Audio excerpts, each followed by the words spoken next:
Mun choma nai le gam pha so pi ula now Krista ti senzala khawung mi chan khom pi na bon savin ka kai Jesu Krista minin salam ka hin bol kide ATM sabat school penal aban jom thei ki ding ta vin ke pa ka sama ma jengin tu ni jong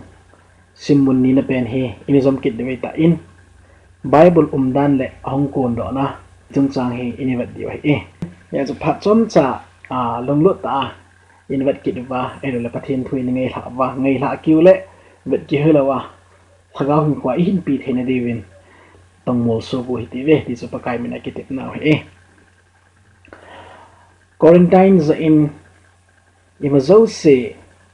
dei bang ahi thei ta lo se in sabat school lesson textbook jong he print out ki bol do zo to point to chung hi yong le phat ani ko ahung lot ding lang le ki bol do tan tin ti su ki ngai to in hi jong le la thei dan dana in la over Pathen Thu ni khel khom kin dio e ama sapenin tu ni Ethiopia alut tai ti win Bible umdan le ahung kondohna the nature and origin of Bible kiti chung chang hi ani zeli ti win ilung chim chango mas pen si mi ti win First Thessalonica bung ni chang som la themna etin ki sei chule hi ji ze jong hin panglo hilin Pathen ka thangwa jingwe nang hon ke ho akona thu Pathen Thu na za over chu mihim thu ahi tia la lowa Pathen Thu tia na lau ahi bo ve hi chu ta be ahi chong le hi chi chun ata san nang hola na atonge ti chu Pathen Thu in ai se ti ve to things na Pathen ta thebo pi han lang tu ni Simmun-2 hi Bible umdan le ahung kondohna inizil deu hin na sata ai ma hin ko jong asu kha chule e hobung song na sata to kha theidan hai dai ni vet dio hi Pathen ki phun do na revelation le Pathen in ai khom inspiration ni ahi dan het au hin Bible aledoh jingdan ai het thim so na akibe sa ma jing Pathen Thu het thim nei gut phal le Bible hi itabangai bol dio ham ti chu amas pena Bible angai chat dum zu ya I bol nga he wat sana in biology le science ki simdan banga hi mathematics ki sim thei lawe history ki sim banga hi physics ang ki sim thei kit lawe sito banga chu Bible jong hi atheistic method kiti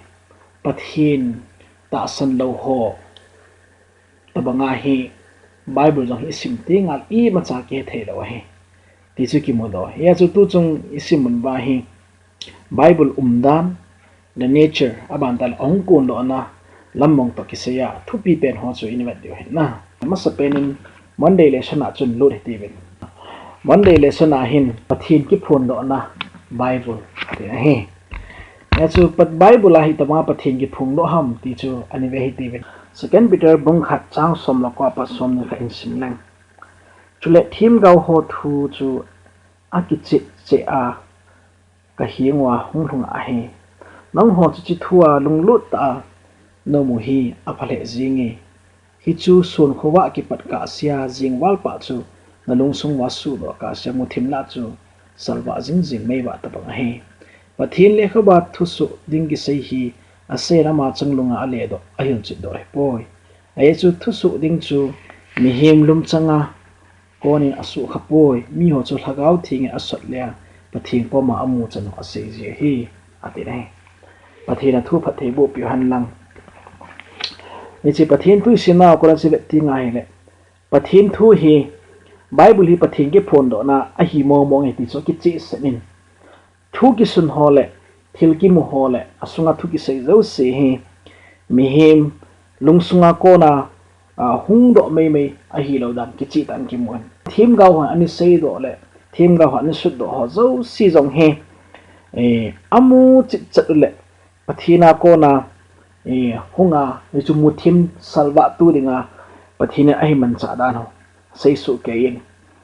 Pathen le kha ba le kha asu hi ama lungyal ngai tu na le sei pan ama ngei dan ahin sei chu hi po in pathin lungtei bang bang ta pathin in ami te himan cha asut do sa hidan chu ki chi tan akimo thei jane hi chi ya chu Bible a pathi thu ho zo si pathina thim gau te wa man cha athu ki sun ho zo si hi pathina ko na hong a hi ji a chu Bible hi pathin thu thing iti Holy Scripture kiti versana in het thei ding win Bible a hi pakai jin asay the Lord spoke kiti hi za som thum la get ve ki mu KJV Bible dong zuya aban ting le pakai jin hitin ati kiti hi za som li ve ta bang hi Bible pum pia akimu e di ki sune ya choi tai bat tinga la hin pathin thu hi alo pi dan agil jinan pathina ko na hung dan za ki chi chong le pathin thu hi in kuwa chi pi ding la bol ro ding ho e hil dano asay pathin thu hi ge chun second Timothy bung thum chang som na si gi chu isim tingai le ki hil na ding ki pho na ding su di na ding chom phak isin sa na ding tele isa kai aphalam zo si cham kim dinga pathin mi te na to zo si dinga pha hi ati pathin thu ya chu pathin thu hi pathina ko ne ong hi het kyu ki hi lo wa in kuwa to do the ding le chi pi ding a hi dan chu pathin thu ko ma chu mu thei bi ne chong le pathin thu ye chun hin khwa thil apoi mo so si mi min het ding apoi mo hin khwa ngai chat zo si hi pathin thun a hin su ke love chung chang lung sit ngai lut na chung chang Bible hi me gal chung chang word ti jong a hi le agriculture lo lampang to kisaiya chholom a hi su ke sum le pai chung chang ang a hi le dam theina chung chang jong a hi le government ki vai hop le ki vai po ding dan isa kayong pathin thun a hi le ni umdan hu umdan ho zo si weather ho jong a hi le aban ta le ki simding dan ki cheiding dan isa kai modesty chung chang pathin thun a hi le azo ne kya chu ne le cha phalo drugs chung chang isa ka jong pathin thun ki chi ta a hin su ke we ya chi vet tingai ne pathin thu hi ima zo sia dinga phacham kim le mi ming khu zo sia su kha su ke dan pathin thu mo manan ski mo he chong le Bible hin ahung long ding ima khuwa thilong long ne asai do su ke dan ki chi ta ki mu the hi chu pathin thu a hi na mo khat se vet sa nen amos bung thum chang si gi sim ting al di ta mong pa kai pathin in ala cha them ga ho hinga phung ro masalawin I ma cha thil aguin abol ngai poi ati hi ji a chu pathin ki phon do na revelation ki ti ingai chat ma kha chu hong hi do ai mim te hi chon sit ta je win pathin to ki khan ta ben ya chu ama ki ngai ti lo chu ama lungut lam het na theding lam pi nei lo ya chu pathin ki phon do na Bible ingai chat ma jing hi ti chu ki mo do ai le tiu Monday le suna chun ichi ki tingai le Bible pathin hei khum a hi dan the process of inspiration chung chang hi a hil kit le I ta banga pathinin athu ai khuma chule Bible hi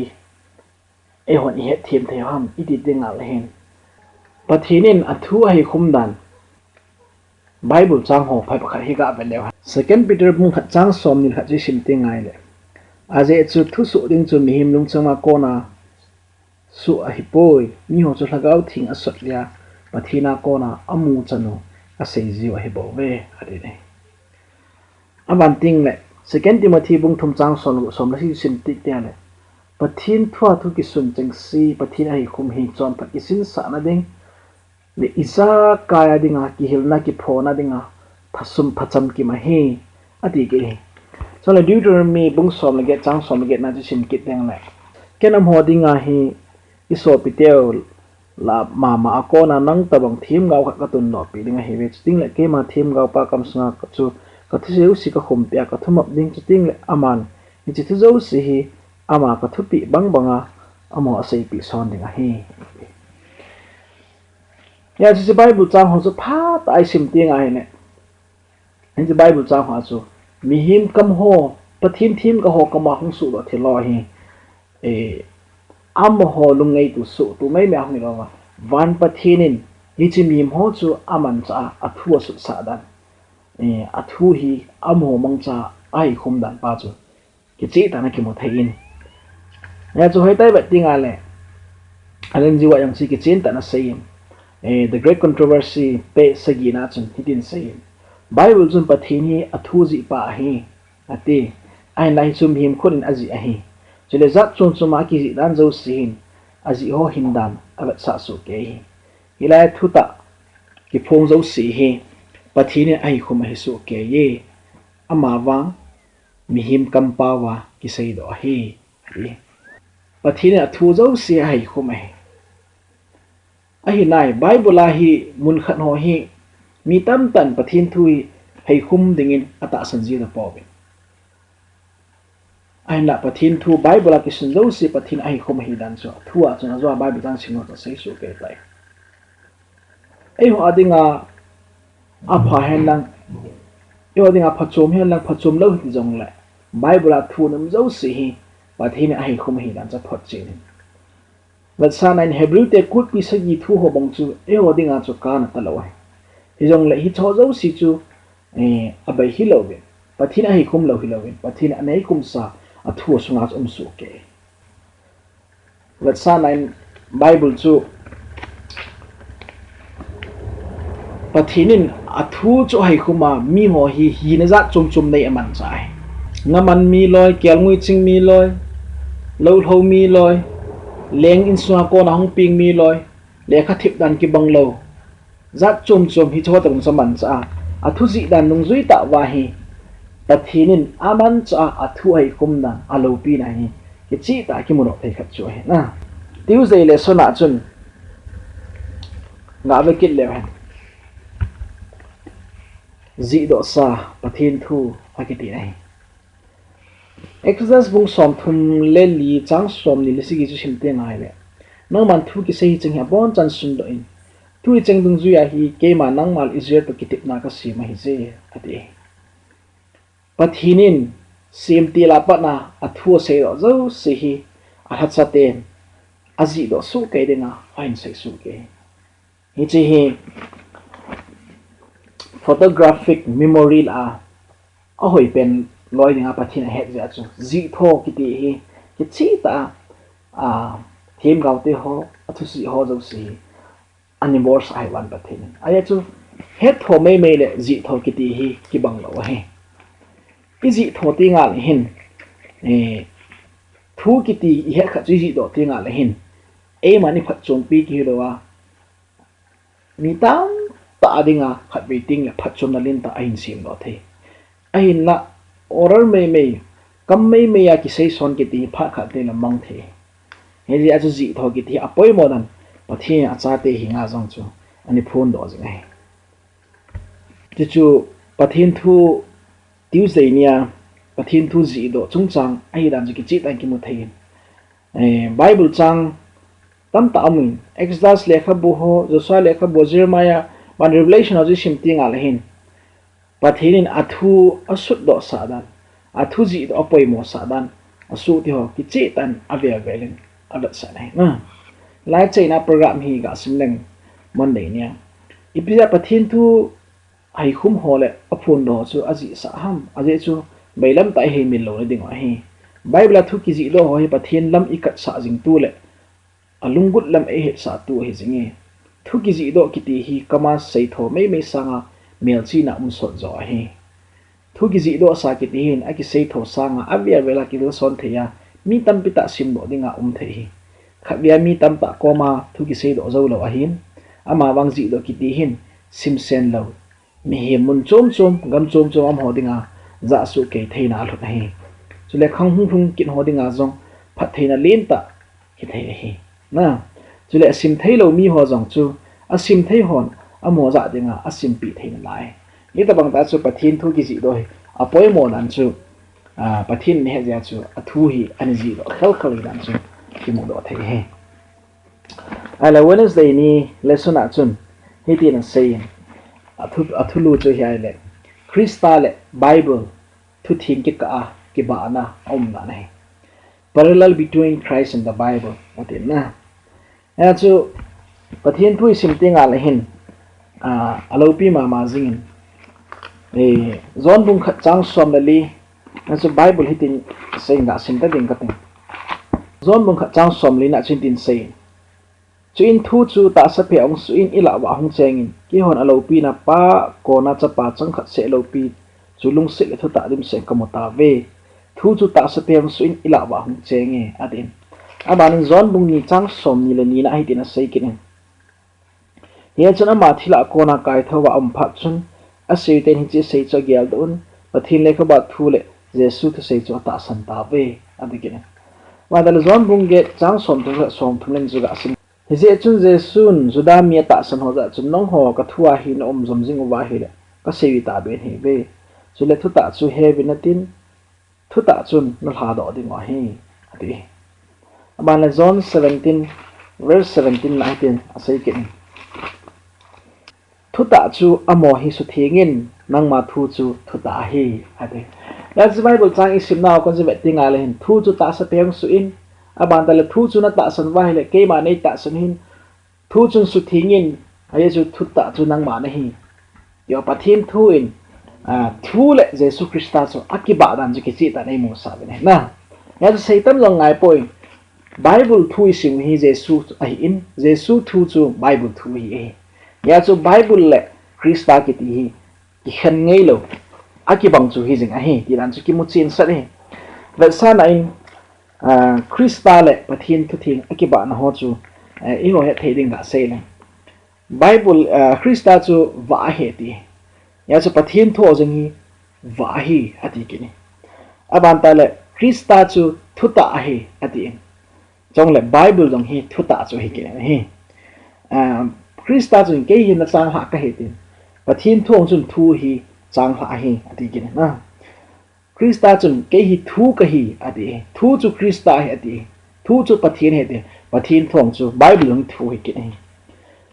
Christa chu tun sot hi in tun sot a Pathen tun sot Pathen Bible jong hi tun sot thu ta hi Christa chu song pi a hi ati Bible jong hi tun sot song pi thu ta kha chu hi ki na ni cha chu he tai ba tinga le alo pi dan Christa le Bible ke ba no tam ta ki ma thein tu ai sei ki hu chu hi lo ba and Wednesday ni lesson is similar to Pathen Thu Jesu Christa le Bible ke ba na thil tam ta thu ta ta a sei yong dim seren yong la bailam thei pe nai cho cha ga sei don na ai la zo na pen chi te vin Thursday lesson a hin ta san na Bible he theme ati Bible hi ta san ngai ati na ya chu ta san kiti hi apoi mo dan chu Pathen Thu Bible umdan le ang kondoh na het na dingai poi mo ma khat chui jing ai Hebrew bung som la khat chang thum chang gup na ji sim ti nga la hin pi se Pathen Thu chu pi se yam le ti nga la hi tin ki mo Hebrew bung som la khat chang thum hin sim ma sang ka tin ta san wangin bainu le sit hi Pathen Thu ki sutwa ki si ma hi ti heve chu ti chu hin thil ki mo chang si hi thil ki lang ha ko na ki si boy ele chang gup na hin ta san be ya wang Pathen lung tu hoi hi boy ale chu Pathen omme chule ama hol te chu to phat man api ti chu to man to phat man api ti chu ama kom na jan ata san ning dok thuai ya chu Pathen Thu umdan le ahung kondoh no hi agil dan le alopi dan hetthemna jang ta san na be ya hi i ma cha phachom lo dan chu Pathen Thu ma chana phot ching ki ne ya chu thuhil di kihil na di ki ti zo si hi ta sana kon nga na hung do chapangin anu le pa ta sana thil tha ahin zo ta bang choi kita san tu na kitia ko na chapangin anu le pa ko na hin khwa thil poi mo zo si ngei lu ding dan hoi ahin zo do ya chu he na le dat khan thim na ki ti kita san tu na le ngei lu ki hui zo na ko na hung kon the bo chui chu to banga chu vet sa ning in musician ho yong khon music khat chu atum dan le abol dan het su ke zo nu nga hoi se na atum do zo hi di po ain la ama pa chun ala tum nom le asim pa chule atum ging chu ngei lut na hi nei ta ta ting le bong hai ta bo lo the hi ade na hi da ba chu bible jong hi lunga op kai na nei puma skepticism methodological atin op kai na nei puma hi ni hetthemna igut ji ti ngai le hi thei lo hi sanga chu ta san le ngei lut lung changa ko na hetthemna zo he Pathen Thu he ya chu sol cha pol pi ne sem ta san be ya Pathen nung lai sa thei po atia ei se pi he ya chu bible he mi hem le khab bu mai mi banga nei lut ding hilowa ta san puma nei lut te Pathen Thu he pi de te 7 day 20 son Pathen Thu hi hin pi le ta san na a ki nei dan chu ki ta san na bul pi ki ji lu na le khaba jo hi tin sei ben he Pathen Thu theng thulun le thulun tha he Pathen Thu ki ji do sa hin Pathen hai khuma hi Pathen aman cha mi mo chu thagau thingin apui le le aji do sa hi ni cha chu Pathen in mi him te ho hu hing na dinga poi mo chan aji do sa hi tai Pathen Thu theng hi Tuhapta thu nei ta chule bol khil theilo ahi ni chojo si chom pa kisin sa na kil na chule pha chi so Pathen na to nan ki ji lut na ahi ti chu fundamental belief of Seventh-day Adventists le khaba jong ki sun do chwe ya chu Pathen Thu ta san na buling se la nei hi ngei lut na le ta san pa Pathen bel na Pathen Thu kisim jing hobung ahi dan chu ki chi ta san na le khabon ai phot chen na tu ni hin mi hon bible hi ta san puma anei lut lo ting le athu hetthemna ni tabang aba ji an ti ki dong su ke le thil tam ta sei de me ta san hi pizia mi cho hi lo be ham na ta san inei jing na ding owa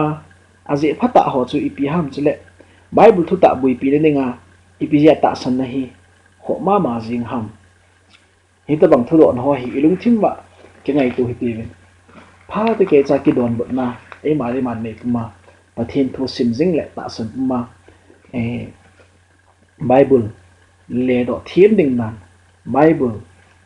Pathen lung dei bong ta bible angai chat dol bong ta Pathen Thu hil thiem ding en tu ni kil na pha chom cha Pathen pat thei bo pi han lang mun chom choma e je ATM sabat school pe ani ve jing ani ngai ha a ani phat chom pi ho zo si pat thei na bu ki han lang ma swan jing hi devin kitau pi to jing hi devin hi chi channel hi na subscribe jing wa nei to so jing devin pakai men tip na kan ni phat kit simun thai ki mu ki ka sewin Pathen lam nai pi ki ta han